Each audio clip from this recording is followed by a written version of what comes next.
What is happening, guys? Rob here. Welcome to another episode of Game Dev Bits. Today we're going to take a look at how you can make a Directional Dissolve shader in Unity. For this video, I'm using Amplify Shader Editor, link in the description. But if you have Shader Graph, you should be able to follow along without any issue. We're going to break the shader into two different steps. This way, you can just pick whatever version you like most. The first step, it's the basic most common dissolve shader. The second step is slightly more complex directional dissolve.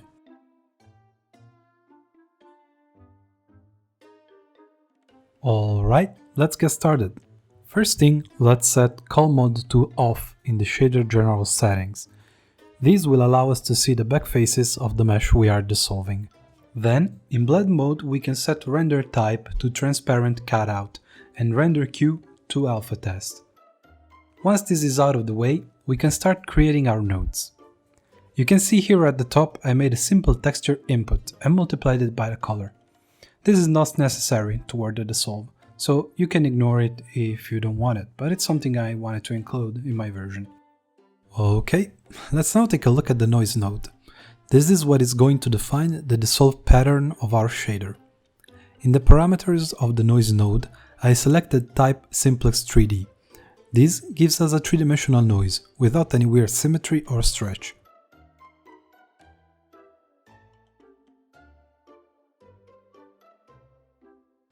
I then ticked on the 0 to 1 range bool.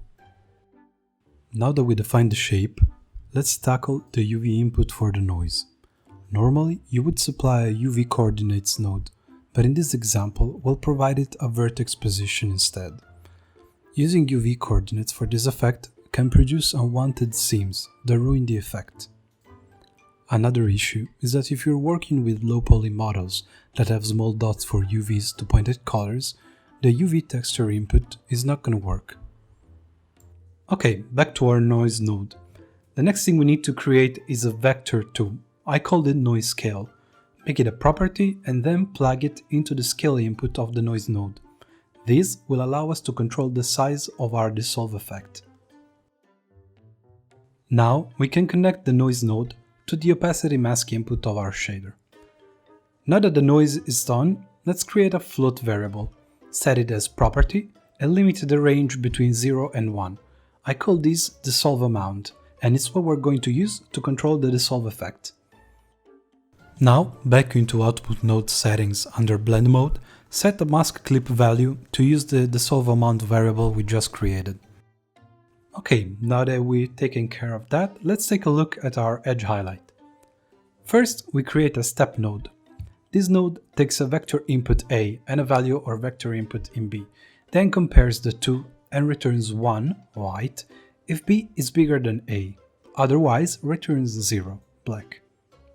For our A input, we're going to plug the noise we created earlier. For the B input, we create a new float property called edge thickness. Now, we add the edge thickness to the dissolve amount. This basically creates an offset to the value, otherwise we wouldn't be able to see the edge, as it would be mapped to the transparent part of the object. Finally, we simply multiply the step with the color. Make sure it's property and the HDR box it's ticked if you want the nice glow effect. And here we go, the simple dissolve effect is done.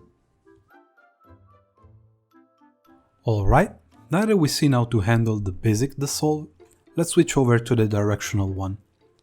You can see at first glance there are a few more nodes, but it's essentially working in a similar way, with the only addition of a directional mask and a scrolling movement for the noise. For the noise, we can keep the scale the same as it was before, but for the UVs there are a few more steps to introduce the scrolling. First, let's add a vector tree property. I call this noise direction, and like you can guess, it will control the direction of the scrolling. We then normalize this vector, so it will always have a magnitude of 1. After that, we multiply it with a float property that will control the speed. Now, let's add a time parameters node. Grab its t output and multiply it with the result of the multiplication between speed and direction. This will give us the scrolling over time. Finally, let's just add this with the vertex position and plug it into the UV input of the noise. You can now see we can control our variables to obtain different types of scrolling.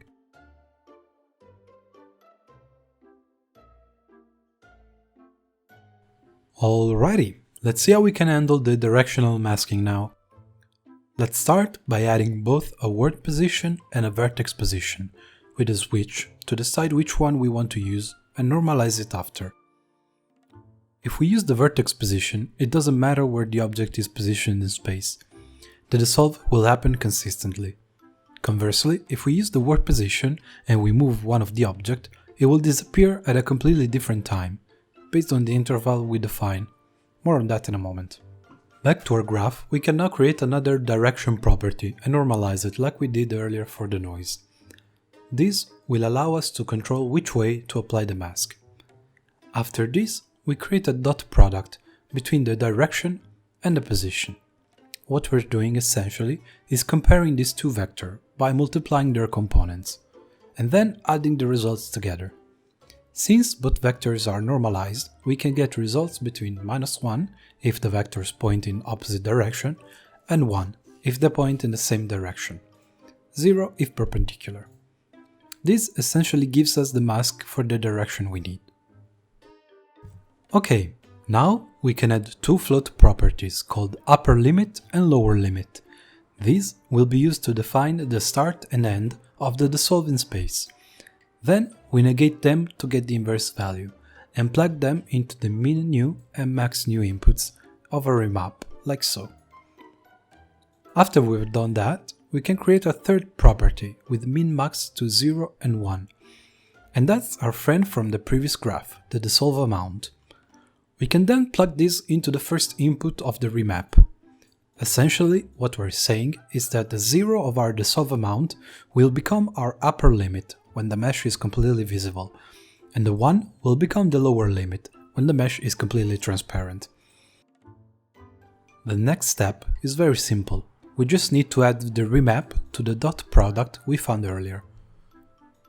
I want to take a brief detour now to show you the register local value and get local values nodes. These are the purple nodes I connected at the end of both the noise and the mask. These nodes simply allow us to record and access values, and they're pretty useful to avoid turning our graph into a complete mess. Back to our dissolve shader, we only have two things left to do. The first is to combine the noise and the mask. We connect the mask to a 1- node, outputs 1 minus input, which when our dissolve amount is 0, gives us a fully visible mesh. And then we multiply it by the noise. After that, we subtract this to the mask and plug the result into the opacity mask. The second and final step is to take care of the edge. You can see it's pretty similar to the one we did before. We create the step node, take the final masked noise for the input A, and for the B we add together the edge thickness property and a remap with -1, 1 as the min-max old and 0, 1 for the min-max new. This gives us a constant offset that we mentioned earlier. We don't use the dissolve amount in this case, since we're only making use of the opacity mask. We then multiply it by the colors and plug it into the emission channel. And here we go! The Directional Dissolve shader is complete. Now you just need to play around with the values to get the desired effect, especially upper and lower limit.